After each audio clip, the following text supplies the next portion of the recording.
To order. We do have a quorum. The first order of business is approval of our minutes from February 20th, 2023. Representative Katiza-Watoon, do you have a motion? Yes, Mr. Chair. I would move approval of the February 20th minutes. Representative Katiza-Watoon moves approval of the minutes from February 20, 2023. Any discussion to that motion? Seeing none, all in favor say aye. Aye. Opposed? Motion prevails and the minutes from February 20th, 2023 are approved. The first bill on our agenda is House File 1677 from Representative Kraft. Representative Kraft, would you like to move your bill? I would. Thank you, Mr. Chair. I'd like to move House File 1677 to be re-referred to Health, Finance, and Policy.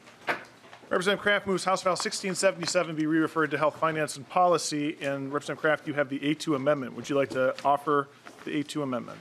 I would, Mr. Chair. The A2 puts the bill in the form that I would like it to be considered. Representative Kraft moves the A2 amendment, which is an author's amendment. Any discussion to the amendment? Seeing none, all in favor say aye. Aye. Opposed? Motion prevails and the A2 amendment is adopted. Representative Kraft, to your bill. Thank you, Mr. Chair, members of the committee. I think we all know that the pandemic really impacted mental health. And I imagine most of us either know someone firsthand or certainly secondhand that has been impacted. Worldwide, the rates of depression and anxiety have gone up over 20%.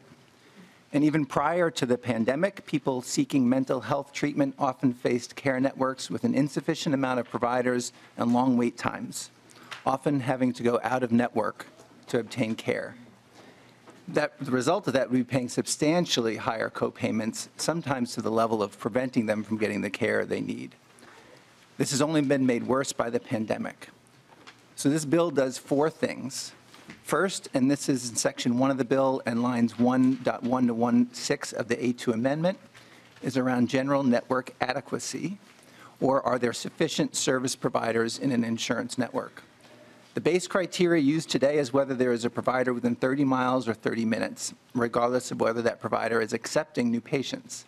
So this bill adds new criteria for network adequacy so we can more adequately assess a network by focusing on whether people can actually obtain an appointment.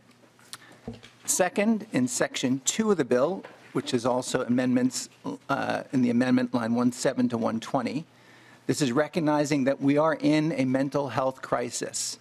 So for the next 2 years, the bill would require health plans to accept any willing mental health provider that will accept contract terms the insurance provider already has, so that we can make it easier for children and adults to access mental health care. Third, which is section 3 of the bill, and to assist our mental health providers, health plans will need to use the same filing timelines and prior authorization processes consistent with Medicaid fee-for-service.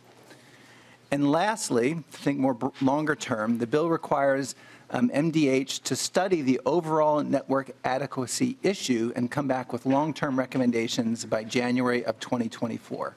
And this is section 4 of the bill. So the bill does something to immediately address the crisis and then directs MDH to study the overall network adequacy issue longer term. And before this, I've heard many stories of how hard it is to find mental health providers, which is a key reason I wanted to carry this bill. And since it's been dropped, several more people have reached out to me affirming that. There's 2 testifiers. Sue Abderholden from NAMI here next to me will speak to studies that show that access to mental health treatment is a frequent, if not the main driver of the use of out-of-network providers. So this is a crisis, and we can make it better right away with this bill, and I ask for your support. Thank you, Representative Kraft. We'll turn next to testifiers, and we have Sue Abderholden from NAMI here. Welcome to the committee. Please state your name for the record. Proceed your testimony. Thank you, Mr. Chairman. Members, Sue Abderholden, Executive Director of NAMI, Minnesota. And as we all know, we are experiencing a mental health crisis. The pandemic has led to significant increases in anxiety and depression in adults, but even more so in our children and youth. Our mental health system was fragile and barely able to meet the needs prior to the pandemic, and now it cannot come close to meeting these increased needs. While there are many things we can do and are attempting to do this session, there are steps that this committee can take to increase access to mental health treatment during this critical time. Currently, network adequacy for mental health is determined by a plan having providers within 30 miles or 30 minutes. If plans can't meet that criterion, they can apply for a waiver. In my quick count this weekend, I found that there were 653 waivers granted, and only 8% were for mental health. But we've heard countless stories about children having to wait months. The worst I heard was last week, 18 months to even access a therapist. We know children are boarding in the ER as they wait for residential care or intensive outpatient care. Clearly, the criteria, miles and minutes, is not an adequate measure of network adequacy. It doesn't tell us if providers are taking new patients or what the wait times are. I keep hearing from providers who are seeking out contracts from health plans and are denied because they are told that they already have enough providers in their network. Yet these providers are talking to the in-network providers down the street and are learning that they have long wait lists.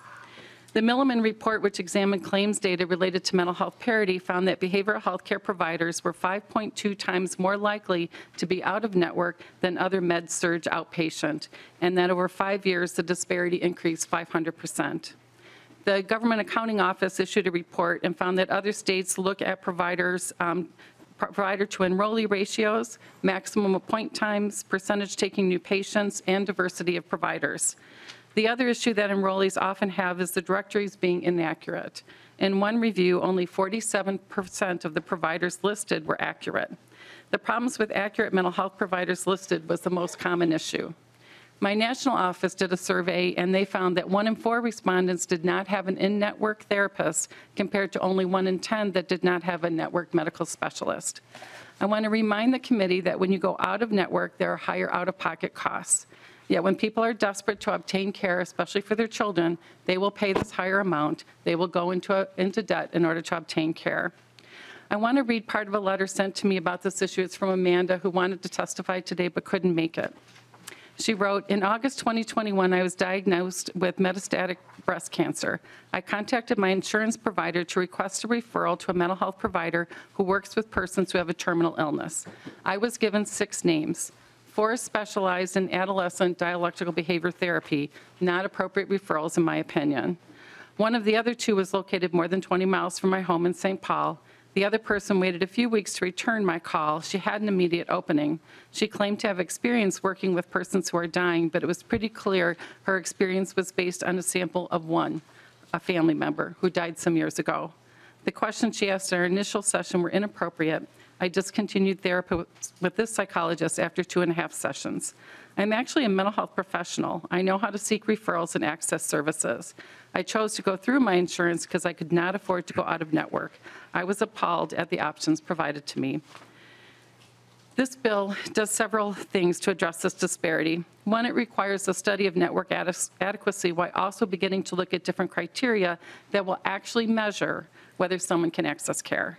This includes wait times and looking at being able to meet the needs of diverse populations.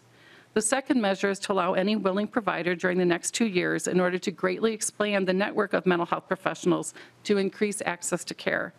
We are in a crisis, and we need to respond to it. And third, we want to reduce the burden on our providers who have to deal with different timelines for submitting and resolving billing issues under Medicaid managed care. Providers who take Medicaid are not getting their bills paid because of short timelines, and frankly, it's not fair. I think that this is an important first step in increasing access, but I wanted noted that it won't be the last step we need to take. We need to see the full implementation of mental health parity. But right now, we need to increase access to mental health treatment to achieve the best outcomes for our children, our loved ones, for ourselves. NAMI and the Mental Health Legislative Network encourages your support for the bill. Thank you. Thank you. We also have Dan Andreessen from the Council of Health Plans. Mr. Andreessen, come forward. State your name for the record. Proceed to your testimony.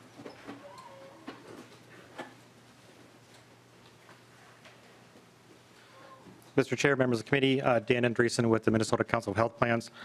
Appreciate Representative Kraft and Ms. Abertholden reaching out to us about this bill. We want to be partners in finding collaborative solutions to the mental health crisis here in Minnesota, and we've talked quite a bit about this bill. I would say that there are a few pieces that do make us a little nervous, but we appreciate that the language in subdivision 2 is for 2 years, and there's a couple more things that we are currently still talking through. So we're committed to continue to work on this bill as it moves forward. Thank you. Thank you. That concludes the people who signed up to testify. Are there any members of the public who wish to testify to this bill? Seeing none, we'll move to member discussion and questions. Discussion to the bill, Representative Niska. Thank you, Mr. Chair, and Representative Kraft. I wanted to just get a little bit more clarity on how the must credential and enter into a contract language on page 3 works. And I understand there's a certain amount of the terms that I think were dictating to that contract, but in the event that those contract negotiations break down related to potential negotiations that we're not requiring specification on, like the payment rates need to be usually and customary. If there's some disagreement between the health plan and the provider about those contract terms, do you know, or maybe non-research or someone can help us to understand how does that logjam get broken under this bill? Start with Representative Kraft, if you want to take it, or do you want me to direct that question elsewhere? You can direct that elsewhere. I'd appreciate that an answer. Turn to Ms. Pompu. Chair and members, the only reference I can make is to line 3.6, where the health care provider has to agree to the health plan company's terms. Representative Niska. Thank you. So, yeah, okay. I appreciate that. Representative New Brindley. Thank you, Mr. Chair. And I just have a follow-up on that. Just making sure I understand how the bill is written. In section 2, we have subdivision A, B, C, and D. So do sections C and D also, does subdivision B apply to C? Does that make sense? Because there, or particularly D, a health plan company must credential a mental health provider that meets the health plan company's standards. But does that line 3.6 still apply to D, or are they separate independent subdivisions? Ms. Pompu. It looks like I've got lots of people confused. Okay, sorry, go ahead. Chair and members, B is a standalone paragraph that applies from July 1st, 2023 to June 30th, 2025.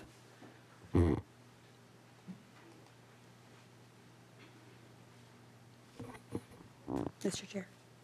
Representative New Brindley. Thank you. Thank you for that clarification. So while I actually have had conversations with Representative Kraft about the bill, and I think that particularly that paragraph B, I think makes a lot of sense. We talked about that, especially that, they have to agree to the health plan company's contract terms, so they can't just create their own contract terms. But I am concerned that paragraph B and paragraph D are independent of one another.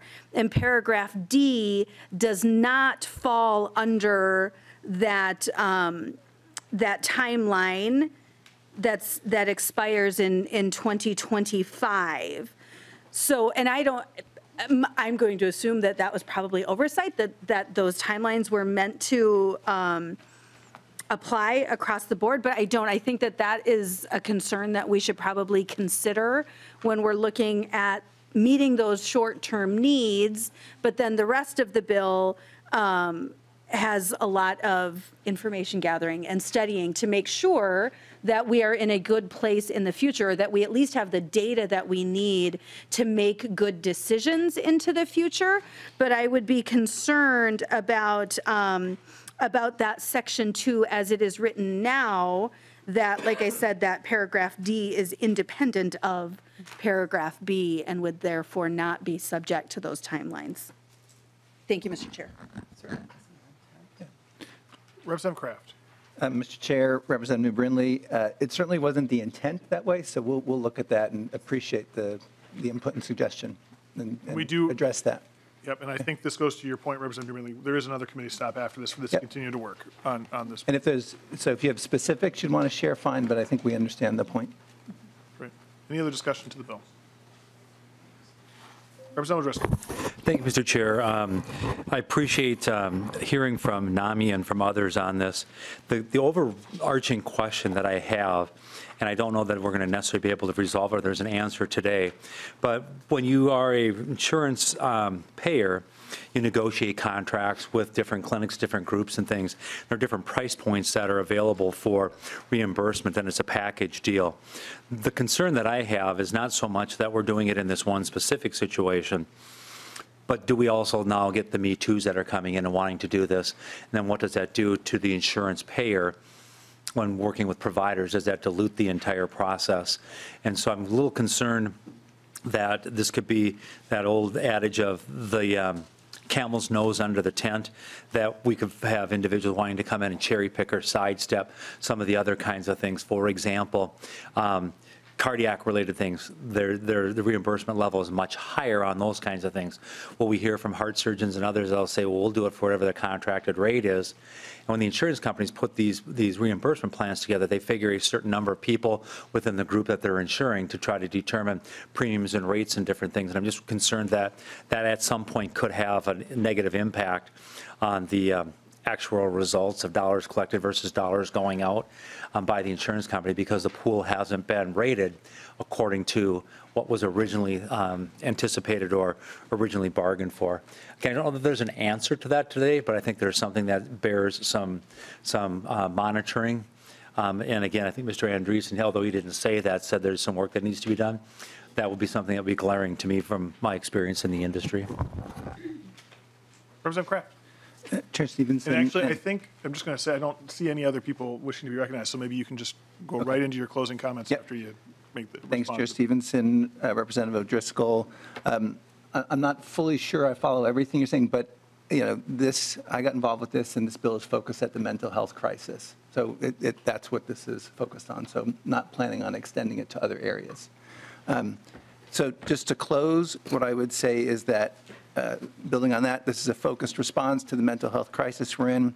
I want to thank Sue Abderholden here of NAMI for bringing this to my attention. I also want to thank Dan Andreessen of Minnesota Health Plans for his efforts in working with us in a collaborative way in responding to the bill. We have a few more areas to discuss before this goes to its next stop, but we've had productive discussions, and I think we've reached agreement on several areas. So with that, I urge your support. All right, Representative Kraft renews his motion that 1677 as amended be recommended to be referred to the Health, Finance, and Policy Committee. All those in favor say aye. Aye. Opposed? No. Motion prevails, and House File 1677 as amended is recommended to be referred to the Health, Finance, and Policy Committee. The next bill on the agenda is House File 1989. And as Chair Moller comes down, I will ask Representative Katiza-Watun if she has a motion. Mr. Chair, I would move House File 1989 to be recommended to be re-referred to the Judiciary, Finance, and Civil Law Committee. Representative Katiza-Watun moves House File 1989 be recommended to be re-referred to Judiciary, Finance, and Civil Law. Chair Moller, you have the DE3 amendment, which I will move on your behalf and allow you to describe. Yeah, thank you, Mr. Chair. It'd be probably easier if we can get the amendment adopted because it's the entire bill. So it's an author's amendment to get the bill in the shape that I'd like the committee to consider it. Any discussion to the amendment? Seeing none, all in favor say aye. Aye. Opposed? Motion prevails, and the DE3 amendment is adopted. Representative Moller, to your bill. Thank you, Mr. Chair and members. Thank you for the opportunity to present House File 1989, the bill that was born out of the Ticketmaster debacle when Taylor Swift tickets went on sale.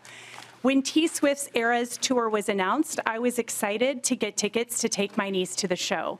Other Swifties and I signed up with Ticketmaster as verified fans.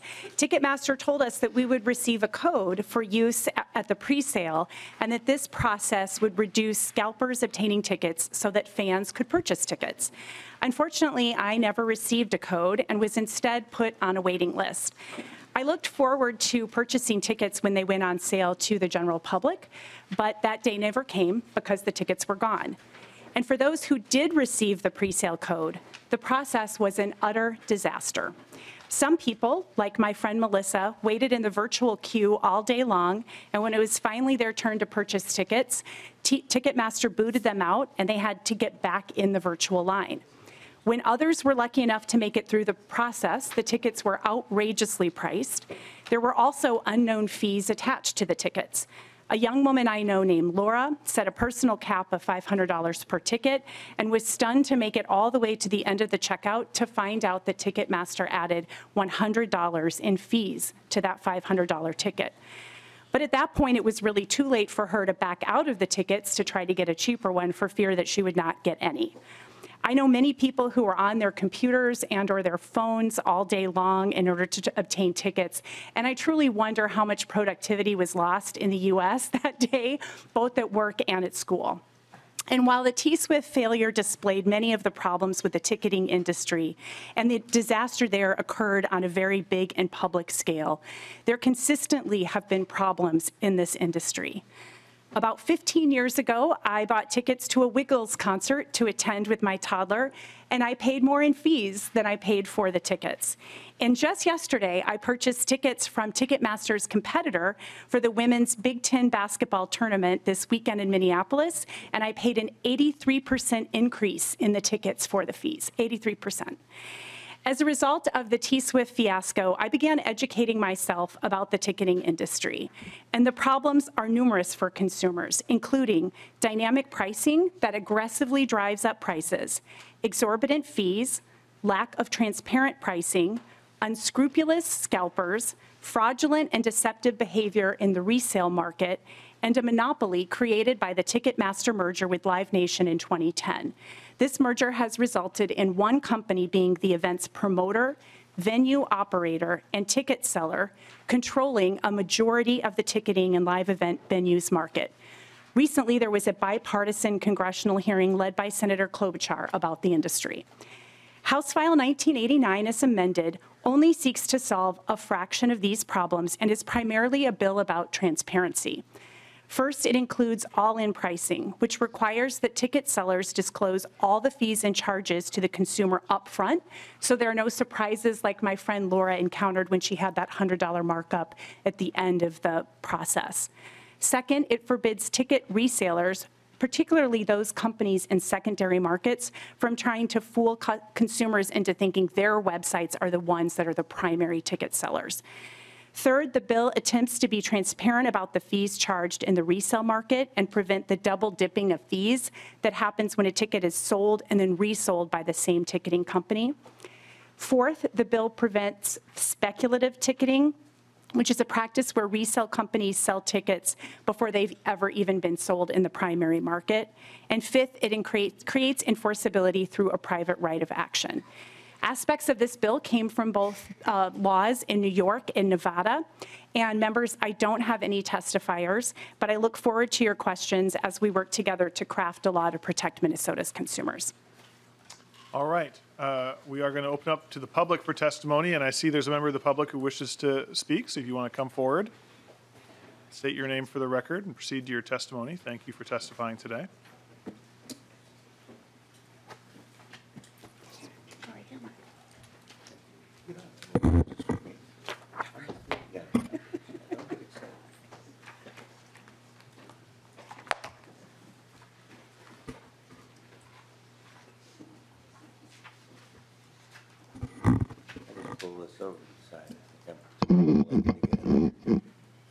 Hi, my name is Mark Hughes, and Kelly Moller happens to be my rep and doing a fabulous job wherever that is I live. I don't get there very often, but I thank her for what she's done. I want to help her on this bill.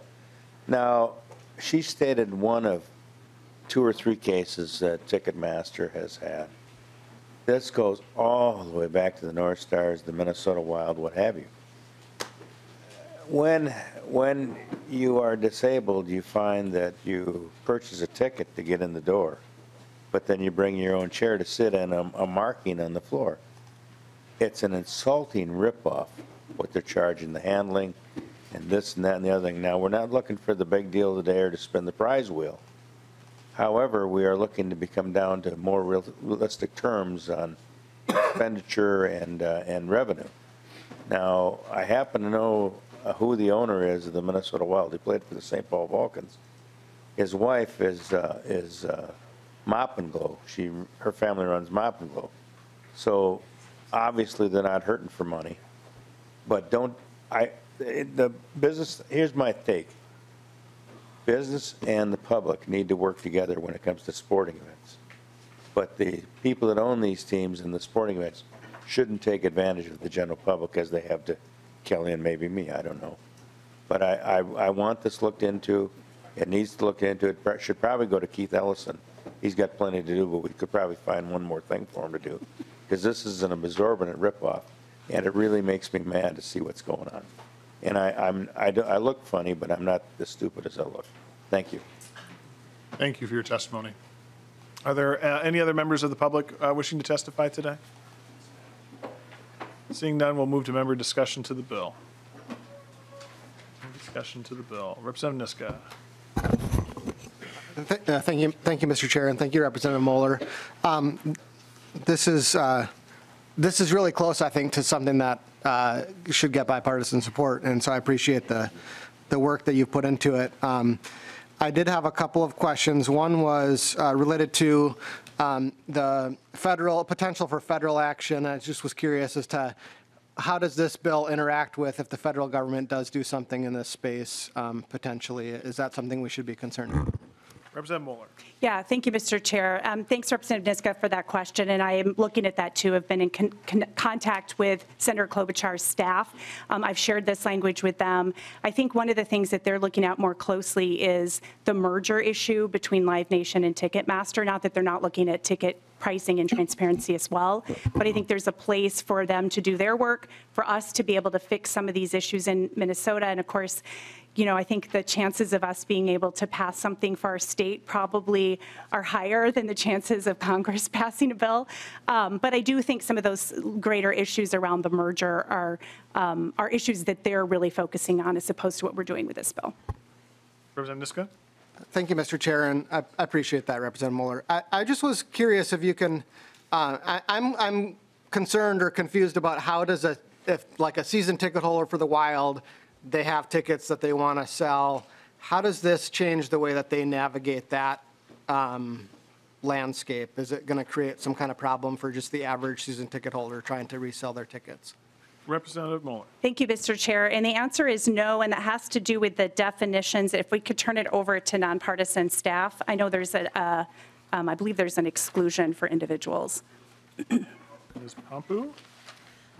Chair and members, the bill doesn't really deal with the individual seller side because the seller will be interacting through the online marketplace or the ticket reseller. So an individual will be using the platform, and the platform would be the ones responsible. I also note, I think it's on line, maybe this is what you were talking about, Representative Moller, on line 2.1. Ticket reseller does not include a person that purchases a ticket solely for their own use or for or the use of their invitees, employees, or agents who purchase a ticket off the others and resells the tickets. So I don't know if that also gets to. Thank you, Mr. Chair. That's the language I was specifically looking for, but Ms. Pompo actually helped answer that further too. Thank you. Yeah, Representative Niska. Thank you, Mr. Chair, and thank you, Representative Moller, for clarifying that. I think that's helpful for people to understand. My next question relates to actually the question that the testifier raised, which is, you know, he said maybe the Attorney General should be looking into this. Is there, I don't see, at least in the way, at least it's not obvious to me, whether there is some sort of broader state enforcement authority that would deal with, I mean, we're talking about potentially a large number of individual claims that might be better dealt with sort of by the state attorney general or by some other state enforcement agency. Is there a mechanism like that in the bill, or is that something you're still working on? Representative Moller. Thank you, Mr. Chair. That is something when we were trying to craft this, how did we want to create enforceability? And that's something I continue to work on, and I welcome your partnership with me in that. I do know that under Chapter 8.31, the Attorney General does have some broad enforcement authorities, and so I'm still trying to learn how that interplays with what we're doing here. And I do think that's a further discussion that we can have before the Judiciary Committee where this is heading. Like I said, I'd love to work with you on that. Representative Niska. Thank you, Mr. Chair. My last question relates to I appreciate that, by the way, and let's talk more before we get to judiciary maybe. I was curious about whether there's anyone else we should be considering possibly having a right of action. I mean, I think there's a scenario, I think, where operators of venues might be injured by violations of this law. Currently, the private right of action is limited to individual purchasers, which obviously we should be concerned about. But, you know, if someone is actually putting on a show and they want to comply, but some other actor is violating this law, maybe we should consider whether they have, what their remedies are, and whether we need to make sure that they have remedies for that as well. So if you want to respond to that, that's great. Otherwise, that's my, I guess, final point on this. I do appreciate the work you're doing on this bill. Representative Moller. Yeah, thank you, Mr. Chair. And that is something I'm considering as well. I mean, ultimately, we want to make sure we're protecting consumers, but the question is, how do we best do that? Maybe it does make sense to pull in some of the venues as well. Representative Driscoll. Thank you, Mr. Chair. Representative Moller, you and I have spoken on this bill on a couple of occasions, and in your opening comments today, you referenced an entertainer by the name of Taylor Swift. And I'm just wondering if the bill number of 1989 and the person who you led your testimony with today is coincidental or intentional. Thank you, Mr. Chair. Representative Moller. Thank you, Mr. Chair. Well, when I dropped this in the hopper, staff was standing right there, and they told me House File 1989 was available, and it just seemed too good to be true. Representative Driscoll. Thank you, Mr. Chair. It sort of harkens back to a bill that dealt with the sale of marijuana that was labeled 420 a few years ago. So people around here do have a sense of humor.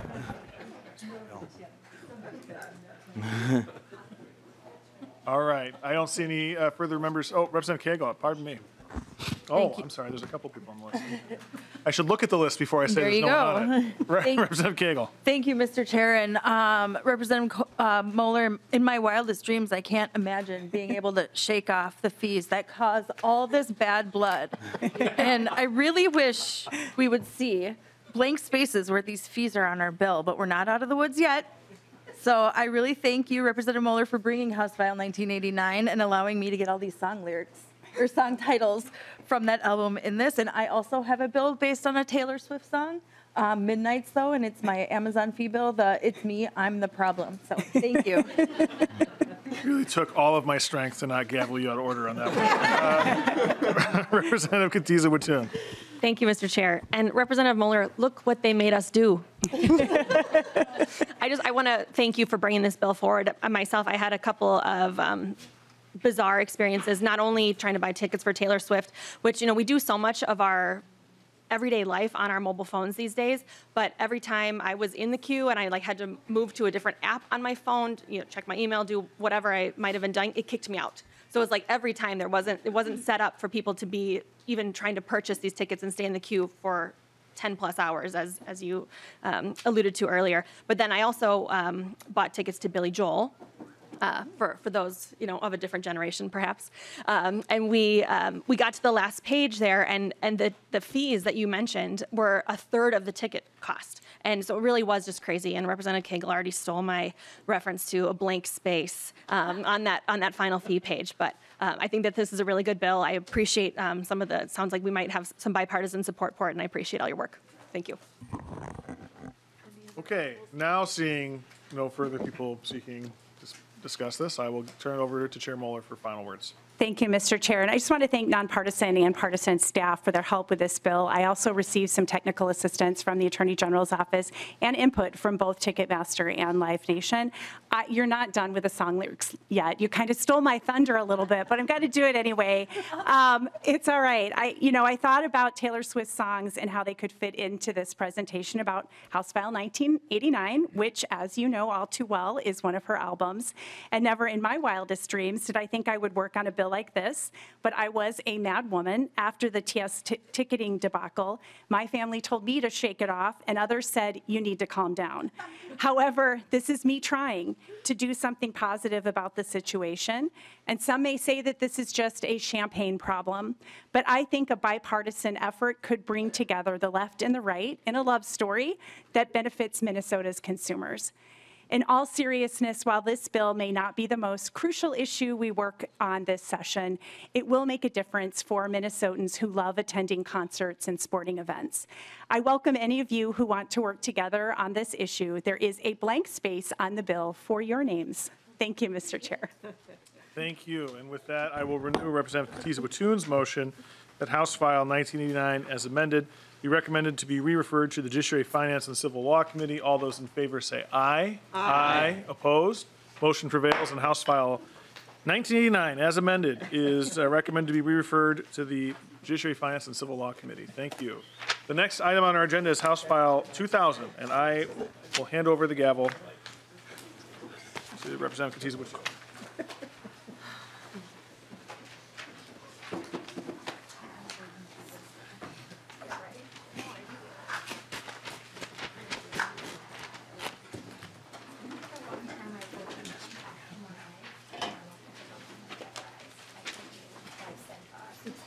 Mr. Chair, once you're settled in up there, go ahead and move your bill. Need to see where we're sending it to. Sorry. All right. Madam Chair, I move House File 2000 be recommended to be re-referred to the Judiciary, Finance, and Civil Law Committee. So Chair Stephenson moves that House File 2000 be recommended to be re-referred to the Judiciary, Finance, and Civil Law Committee. To your bill. Thank you, Madam Chair, members of the committee. House File 2000 is the bill to legalize sports betting in Minnesota. And for returning members, the bill will be very familiar because I would say is 90% plus the same bill that passed with bipartisan support off of the House floor last year. There have been some changes to the structuring of the licenses between the state and the tribal nations of Minnesota. Last year's bill included a hub and spoke system. This year's bill directly licenses the tribes. But beyond that, it is largely the same, both in terms of what activity would be permitted and how it would be permitted and regulated. As members may know, sports betting, the states became able to legalize sports betting with a Supreme Court decision in 2018. And since that time, more than 30 states, including every state that borders Minnesota, has legalized sports betting in some form or fashion. Minnesotans deserve the same opportunity that all of our neighbors have to bet in a legal, safe marketplace with consumer protections. And as my colleague, Representative Garofalo, likes to say, no Minnesotan should have to go to Iowa to have fun.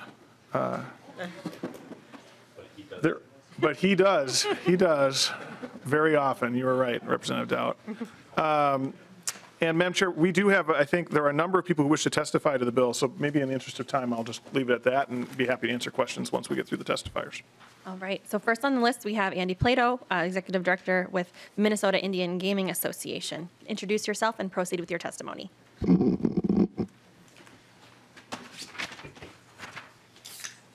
Thank you, Madam Chair, members of the committee. My name is Andy Plato, and I'm the Executive Director of the Minnesota Indian Gaming Association, or MIGA.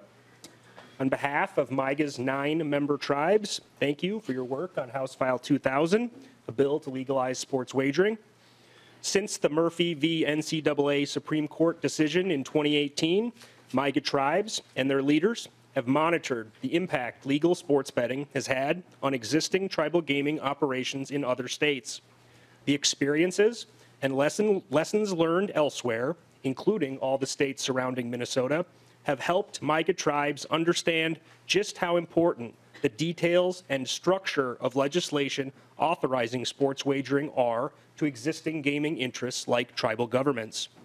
Were House File 2000, as currently drafted, to become law, MIGA tribes believe the resulting mobile and retail markets operated by Minnesota's tribal nations would not only support tribes, but would also provide well-regulated and accessible options for the state's sports bettors and a competitive market that is important to our state's professional sports teams and market partners. Gaming revenues produce the essential tax base tribes rely on to fund basic and essential government services for thousands of tribal members.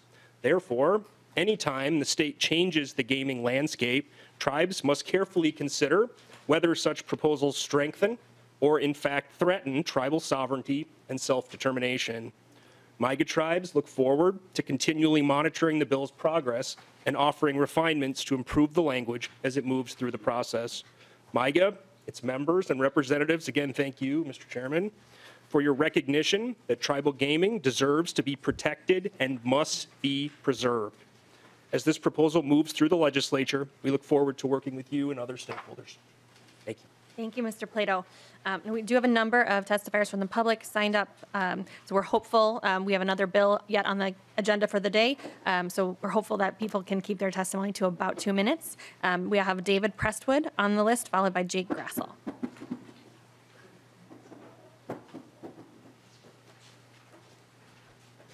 You can introduce yourself and proceed. Good afternoon, Chairman Stephenson, Vice Chair Katiza-Wattoon, Republican Leader Driscoll, all members of the Commerce, Finance, and Policy Committee. Thank you for your time this afternoon. My name is David Prestwood. I'm Government Affairs Manager for DraftKings, and I'm here today to provide testimony on behalf of DraftKings in support of House File 2000 relating to sports wagering. We appreciate the opportunity to participate in today's hearing and in additional conversations to discuss the importance of Minnesota embracing a competitive, fully functional sports wagering market. DraftKings is a digital sports and entertainment gaming company created to fuel the competitive spirit of sports fans with products that range across daily fantasy, regulated gaming, and digital media. We're headquartered in Boston and launched in 2012, and our sportsbook is live with mobile and/or retail sports betting in 22 states. DraftKings supports a sports wagering framework in Minnesota that protects consumers, generates revenue for the state, and stamps out the pervasive illegal sports wagering market. Sports wagering is not new to Minnesota. An estimated 1.17 million people in the state are making a combined total of more than $2.5 billion in sports wagers annually on the illegal market. Nearly all of these wagers are placed online in this robust illegal market where sophisticated illegal operators capitalize on the popularity of this form of entertainment. Fortunately, across the country, states are bringing this activity into legal regulated markets that mandate robust consumer protections. To date, 36 states have legalized sports betting, including 21 that have authorized mobile sports betting. As Minnesota debates converting the illegal sports betting market, we encourage you to do so in a manner that provides smart consumer protections endorsed by the National Council on Problem Gambling. A successful legal market has to provide a better, safer, and accessible product, and creating artificial and unique barriers will ensure that Minnesotans keep betting in the illegal market, a market that has zero consumer protections. We look forward to working together to ensure this bill will bring bettors into the legal, regulated, and taxed market. Thank you for your time today. Thank you. Next, we have Jake Grassel, followed by Leah Patton. Please introduce yourself and proceed. Good afternoon, Madam Chair, members of the committee, Mr. Chairman. I am Jake Grassel. I'm here today on behalf of Citizens Against Gambling Expansion to speak in opposition to House File 2000. I've had this testimony done about 10 times in the last 3 years as we've stood in opposition. This bill simply purports, as we just heard, to be a regulatory mechanism to bring illegal gambling out of the shadows. Unfortunately, what it is the largest expansion of gambling in the state in the past 40 years. For the first time in our state's history, we are looking to legalize online betting, and gamblers who bet online have higher problem gambling rates, about 18.2%, and further, sports bettors have higher problem gambling rates at 5.7% compared with adults that bet at casinos, bought lottery tickets, raffle tickets, private bets, etc. The annual costs to our state are great, and they cannot be ignored. We will discuss those in finance, properly where they are. But who will bear these costs and who will this burden take on? Generally in gambling, it is those who least can afford to take on the burden. So we ask that you reconsider your support of this. We're fully cognizant of the support this bill has from the industry players. And we really want to work more with the chairman to put some additional guardrails. We do appreciate some of the guardrails that were put on last session, but I believe we can find some additional ones that will make this a better bill if it is to go forward. But as this is the largest expansion of gambling, I would please encourage you to just take a step back and say, no, not now, not on the backs of those who can least afford it. So I'd encourage you to oppose this bill. Thank you. Thank you for your time. Leah Patton, you can approach the bench, introduce yourself, and proceed. Next, we have Randy Sampson.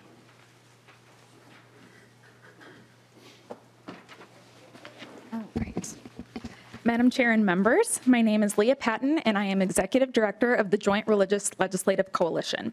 JRLC is a statewide coalition formed through the partnership of our 4 sponsoring faith organizations: the Islamic Center of Minnesota, the Jewish Community Relations Council, the Minnesota Catholic Conference, and the Minnesota Coalition of Churches.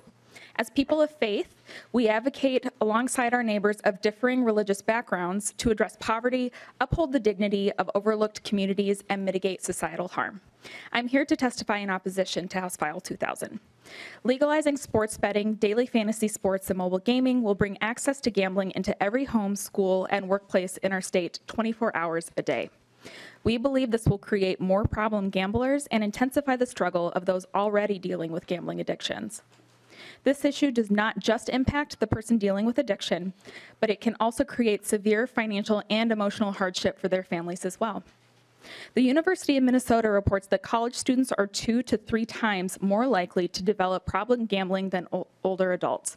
And with 24-hour access to online betting, we are concerned that this will increase the number of young people dealing with compulsive gambling. Though we oppose the passage of this bill, we would like to acknowledge Chair Stephenson for actively listening to our concerns and placing safeguards in this bill to mitigate its negative societal impacts. These measures include restricting the gambling age to 21 and over, prohibiting targeted advertising to people under the age of 21, implementing a 3-hour cool-down period after depositing money with a betting website before it can be wagered, and increasing resources for families and funding addiction recovery supports. While we oppose the passage of House File 2000, we sincerely thank Chair Stephenson for working with us on this issue and making this bill less harmful than it would otherwise have been. Thank you. Thank you for your time. Randy Sampson, you can come up, introduce yourself for the record, and proceed with your testimony. And finally, we have Tracy Wilson after that. Thank you, Madam Chair and members of the committee. I do appreciate the opportunity to be here. I'm Randy Sampson. I'm the chairman and CEO of Canterbury Park, so I'm here representing the racetrack and our horsemen today. Since the Minnesota voters approved a 1992 constitutional amendment allowing parimutuel betting on horse racing, we've seen the introduction and growth of successful tribal casinos and 2 successful racetracks with card rooms that support purses. This approach has resulted in economic benefits that have reached all corners of the state, and we feel strongly that any effort to add sports betting to the gaming options in Minnesota needs to include input from the tracks as well as the tribal governments and the sports teams. For the horse industry nationally, continued success comes from complementary gaming options that are used to grow and sustain purses that attract investments by breeders, owners, and trainers. Adding new gaming options at Canterbury has never proved to be a threat to the tribal gaming, and these options just provide a different type of economic development. On the other hand, ignoring horse racing when considering new forms of gaming can cause the loss of significant economic benefits to the Minnesota horse industry and to the state of Minnesota. Our message has consistently been that the horse racing industry is an important stakeholder in the Minnesota gaming industry and should be at the table and part of the discussions on the best way for the state to implement sports betting. We currently can't support this bill in its current form as it does not take into account the needs of the horse industry. However, I do appreciate that Representative Tabke has reached out to Canterbury Park, and we've begun some discussions regarding options for providing resources to support the horse industry and economic benefits, that will benefit horse racing in Minnesota. We believe a bill that provides benefits to horse racing as well as tribal governments and sports teams will provide the broadest possible economic benefits to the state. If all the stakeholders are at the table, I'm confident that we can find solutions that will be a win-win-win for the tribes, teams, and tracks. Thank you. Thank you for your time. Tracy Wilson? And then if there is any other member of the public who wishes to testify after Ms. Wilson.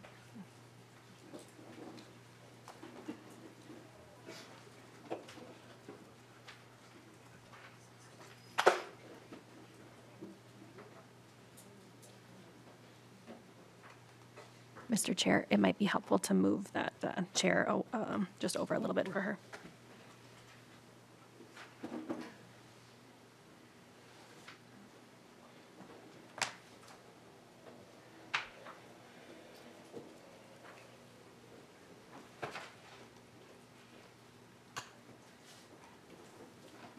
You can introduce yourself for the record and proceed when you're ready. Sure, thank you.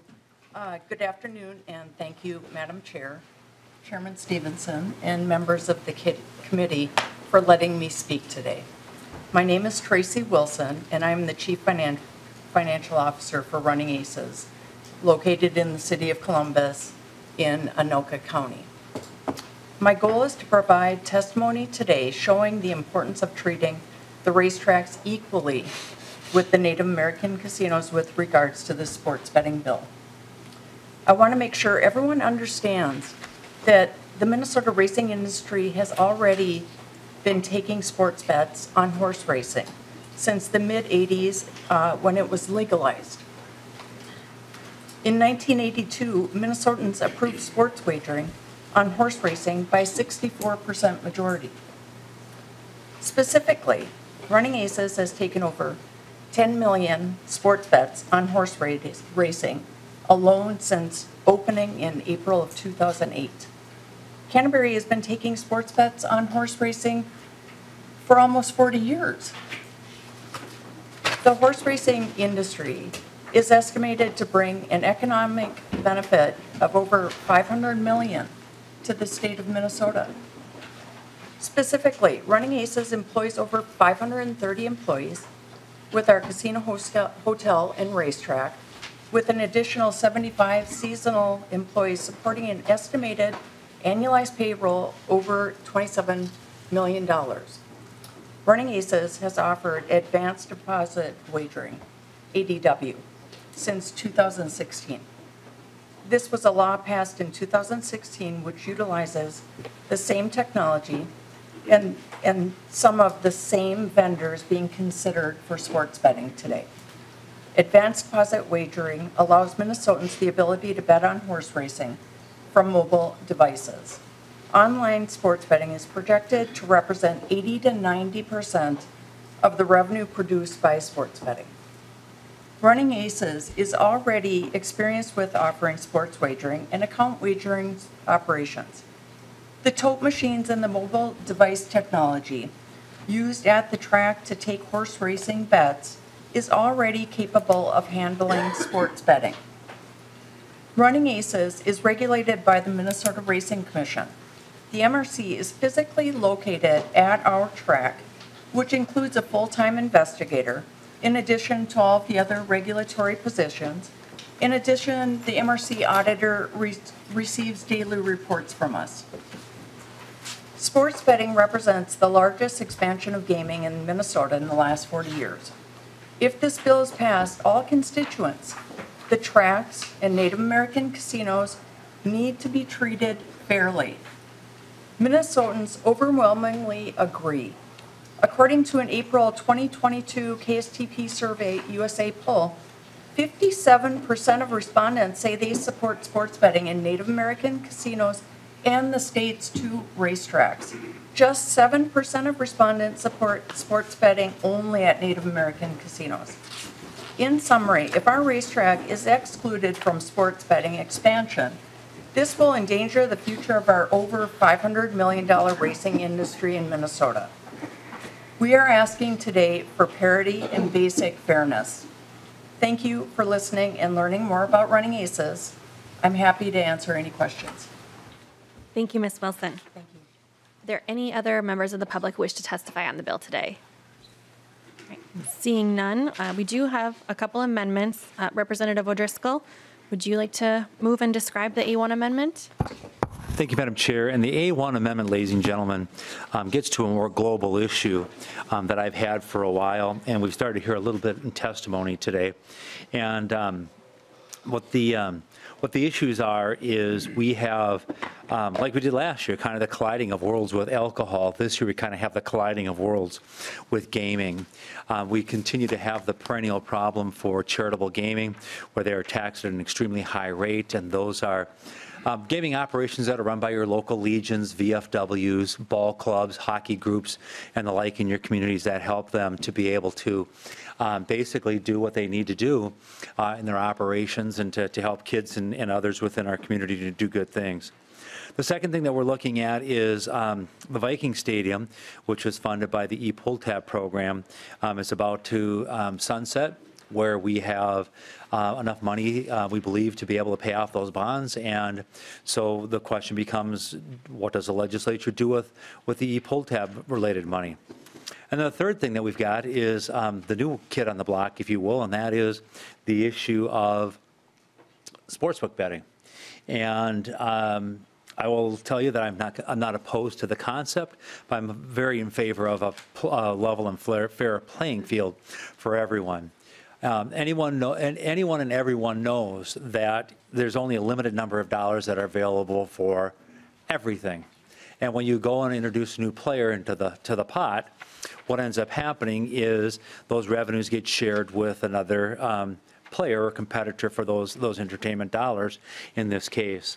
And so what the A1 amendment does is it asks for an evaluation to find out if there's going to be a drop in revenues based on actual hard dollars year over year at the time that this bill goes into place. And if it does, that we would then look at making the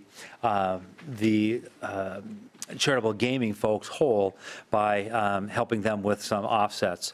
I'm not going to ask the members to vote on this bill or this amendment. I'm just introducing it for conversation to make sure that we are early on in this discussion and process, understanding that we have three moving parts and that all three of those parts really need to be addressed together and to not individually in silos like a lot of things have been happening this session from my observations. There is a cause and effect, and again, I think I've done a fairly good job of laying out what the cause and effect would be here on this. And so, Madam Chair, with that, I withdraw the A1 amendment.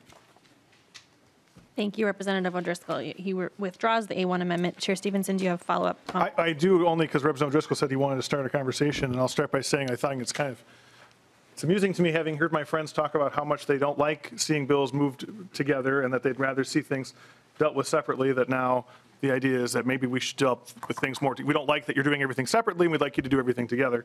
I would say that I do not support settling the e-pull tab issue in conjunction with the sports betting issue. I think that those are different issues that should be handled differently. I'm glad you're withdrawing this amendment today. I think it, in particularly with regard to the decision that the Court of Appeals issued today on rendering some of the practices at the Gambling Control Board with regard to e-pull tabs as operating off of unpromulgated rules that were declared void and sent in the Court of Appeals decision. I think it's not the right time to be considering tax cuts in connection with this bill. We need to have a different discussion about that entire issue, and I think it's probably in everyone's best interest to set that aside to a different place of conversation. So I don't support including it. I'm glad you're withdrawing it. We are going to probably continue to talk about e-pull tabs this year, especially after the Court of Appeals decision today. Representative O'Driscoll. Well, thank you, Madam Chair, and Chair Stephenson and the author of the bill. To the point of things moving together and differently, these are all three things that are gaming related, and I could assist your caucus if you wanted to group some things together to help be able to move things faster in that endeavor. I'm happy to do so, and this is maybe one of those areas. And again, open invitation to help you to help prioritize bills if you are interested in that. Thank you for that generous offer, Representative O'Driscoll. Would you like to move and offer the A4 amendment? No, at this time, again, I think I've made my point very clear as to what I'm looking at and what I'm attempting to try to do here today. Thank you, Madam Chair. Okay. Representative O'Driscoll has withdrawn the A4. We will move to member discussion and questions at this point. I have Representative Tabke on the list. Thank you very much, Vice Chair Katiza-Wattoon. I just wanted to piggyback, so say thanks to Chair Stephenson for this, and piggyback on what Mr. Sampson from Canterbury Park had to say, is that we are working together on a path forward for tracks and making sure that everyone is included, and we're making good progress as we hope to offer that into the future, and we'll keep everyone up to date as that goes. So thank you very much. Just wanted to let everyone know that we are working on a deal for that, so thank you. Representative Farr. Thank you, Madam Chair. So I think this is an idea whose time has come, and I know, Mr. Chair, you and I have had that conversation. I want to see this happen. But when I think about the complexity of gambling, it reminds me of alcohol in the state. And so I'm in the camp of wanting to settle all these things together. When we open up the alcohol can, we don't look at just one thing. We look at the. I think it's called a keg, sir. Okay. Yeah, can. When we open that up, we look at all facets of that. And so, I heard Micah say earlier, protect and preserve what we have. I like that. I think we need to do the same thing for the tracks. And I think we need to do the same thing for our charities. And so I as much as I want to see this happen, I don't support it in this format. And I understand you find it amusing that we want to tie some things together now, but I really think we need to look at all those things as a package versus just one at a time. Thank you, Madam Chair. Thank you. Chair Stephenson? I appreciate the comment, Representative Farr, and I do, I think both on the alcohol bill, on the cannabis bill, on this bill, my door has always been open to all stakeholders, and I've always tried to reach as broad a degree of consensus as we possibly can. This bill already has a remarkable amount of consensus. I think that to a lot of people, and I'm not saying you, I'm saying a lot of people in the outside world, you maybe think of the tribes as a monolith, but there are 11 of them, and they all have a different perspective. And so there's a lot of consensus even just there. And then you add in the professional sports teams, all of whom support this bill, and the feedback we've gotten from the university and from problem gambling groups and from all sorts of other groups. So there already is a lot in this bill, but I'm always open to more, and that's why I'm encouraged by Representative Tabke's work with the tracks. I do think charitable gambling is a different thing altogether, and I don't think it belongs in this bill.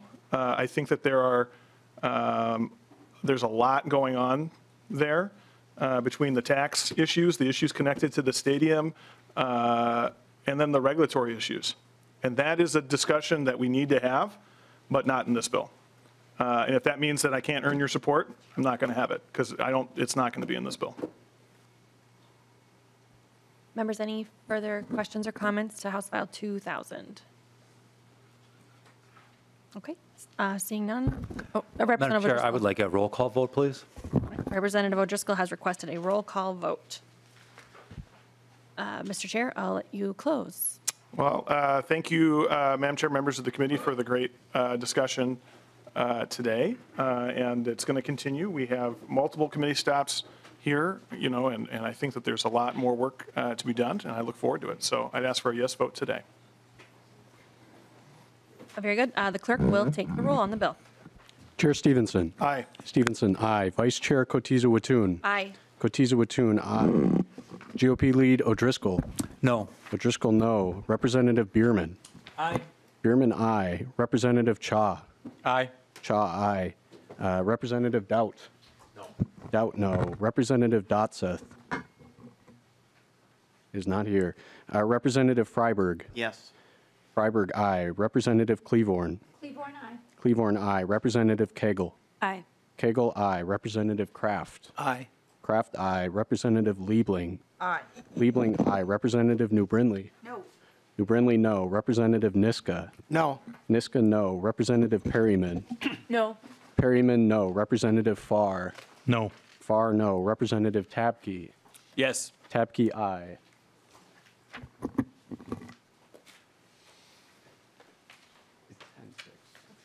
All right. To Chair Stevenson's motion that House File 2000 be recommended to be re-referred to the Judiciary, Finance, and Civil Law Committee, there are 10 ayes and 6 nays. The motion prevails, and House File 2000 is recommended to be re-referred to the Judiciary, Finance, and Civil Law Committee. I will give the gavel back to Mr. Chair.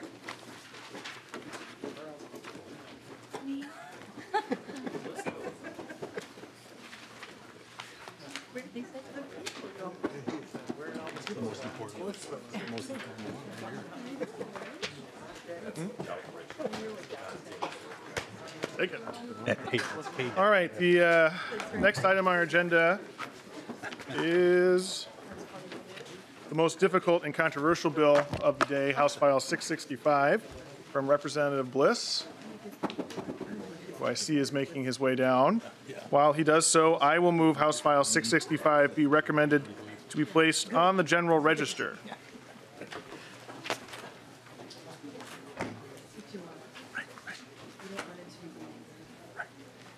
And Representative Bliss Your bill changes one word. I'll give you more than one word, but not many more, to describe your bill. Thank you, Mr. Chair. This is my reelection bill, so I appreciate the time.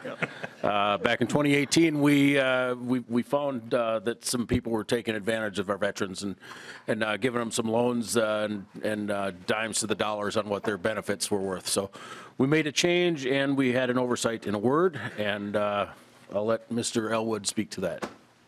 Mr. Elwood. Mr. Chair, members, Ron Elwood with Legal Aid. Excuse me. I appreciate Representative Bliss bringing the bill forward and appreciate his original bill because it was one of the most important consumer protection bills that this legislature has done to protect service members and veterans. This is simply an engrossing error. The remedies section should have provided both legal and equitable relief. And somehow the and got twisted into an or when it became law, and we're just switching it back so that anybody aggrieved by this would have the opportunity to both get compensated for harm done, for monetary harm, and also to get equitable relief for rescission of contract, et cetera, injunction, et cetera, et cetera. And it's as simple as that. All right. Any members of the public wishing to testify to this bill? Seeing none, member discussion to the bill. Seeing none, Representative Bliss, any final words? Thank you for the tough questions, and I appreciate your support. All right. I will renew my motion that House File 665 be recommended to be placed on the general register. All in favor say aye. Aye. Opposed? Motion prevails, and House File 665 is recommended to be placed on the general register. Thank you, Representative Bliss. And with 20-some minutes left in the hearing, I have nothing further on the agenda. And with that, we will adjourn.